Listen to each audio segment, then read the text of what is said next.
question was that the city and Albrecht Incorporated signed this agreement without knowing any facts about what was violated. Is that correct? No, that's not correct.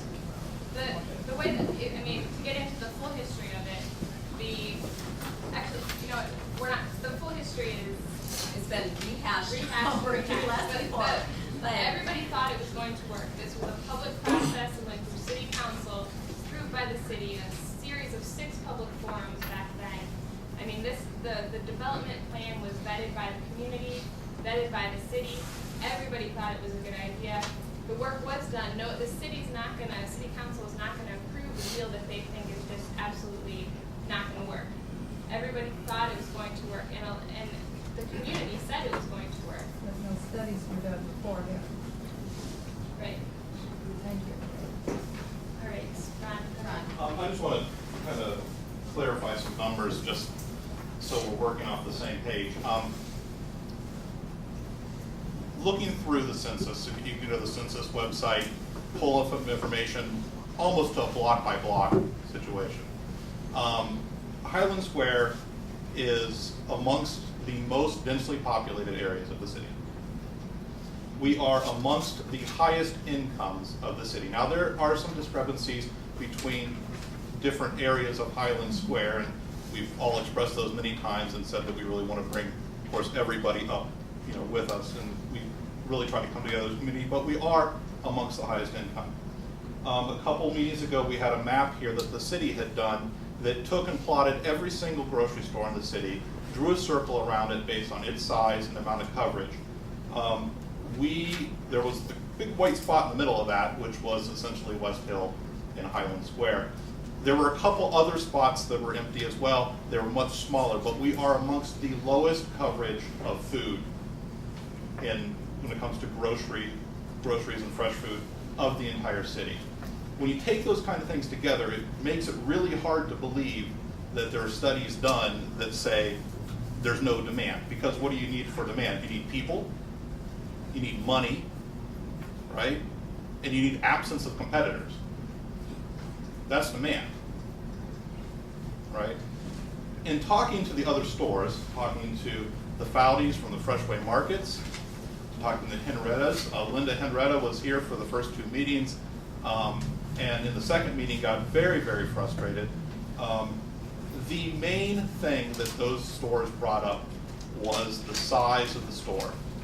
When this project originally started, there was a plan for a 6,400 square foot store. The Henrettas, they had more space in the basement that wasn't counted and added, and there was 7,900 square feet in the main store, but there was more space in the basement, and they actually wanted to expand to include a bakery and a deli. This was according to Linda Henretta, whose husband worked at that store every day. If there was any reason why they weren't making it, she said it was because they were not allowed to expand.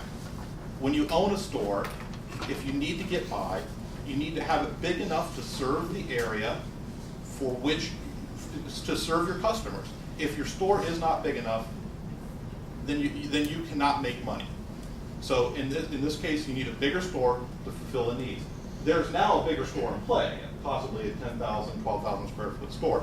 The ideas have been brought up to make the store multiple levels. In fact, it's part of the urban design strategy for the squares to make this store multiple levels. If you add a second level, can you put storage there? Can you put a restaurant there to create more space on the same footprint? So these things are all possible. And the main problem that these other 2 stores had, why the Fowdies didn't move in, and why the Henrettas couldn't do it, was because their consultants told them, you can't make money at 6,400 square feet. You need to be at least 10,000 square feet.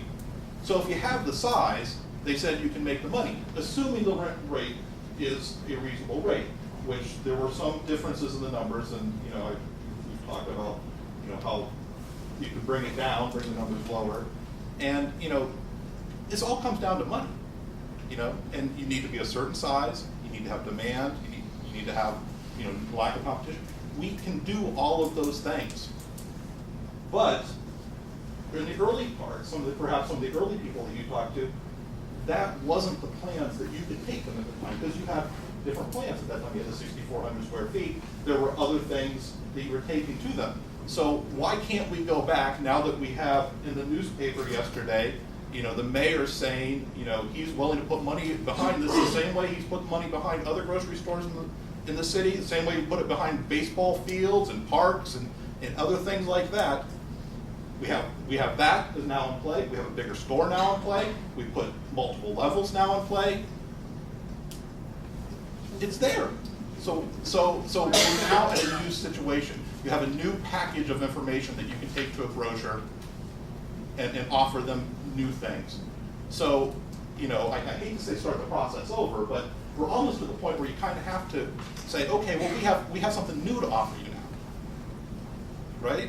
Well, I would think the process is ongoing and has been ongoing. But I think you're right, there are some new variables. I'm not sure I would agree with you that a multiple level store is one of them. I'm not going to speak for Albrecht Inc, but I don't think it's ever really been touted as a possibility unless there's an associated increase in rent. If a grocery store is willing to pay the square footage for the multiple levels, then why would you not, as a developer, want to provide for your customer?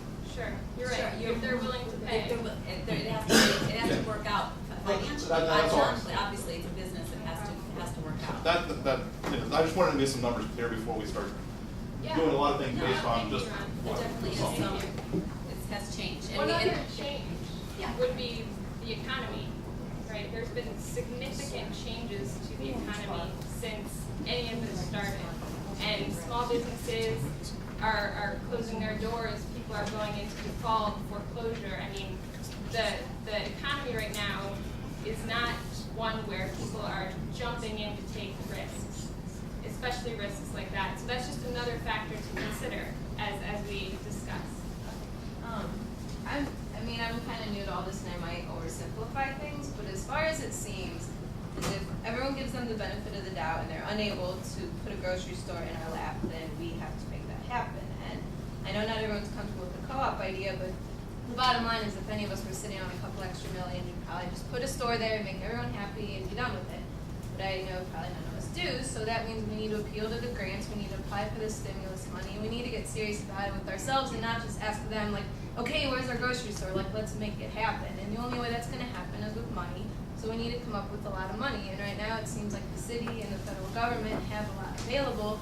But I mean, I think all of us are pretty busy. But if we could get together and get people that know how to write proposals or whatever, but we don't even have a cohesive idea of what we want as a community. And so how can we present a plan to the city if we don't know if we want a butcher, we don't know if we want a co-op, or we don't, we need to come up with an idea of what exactly we want and go after the money and make it happen.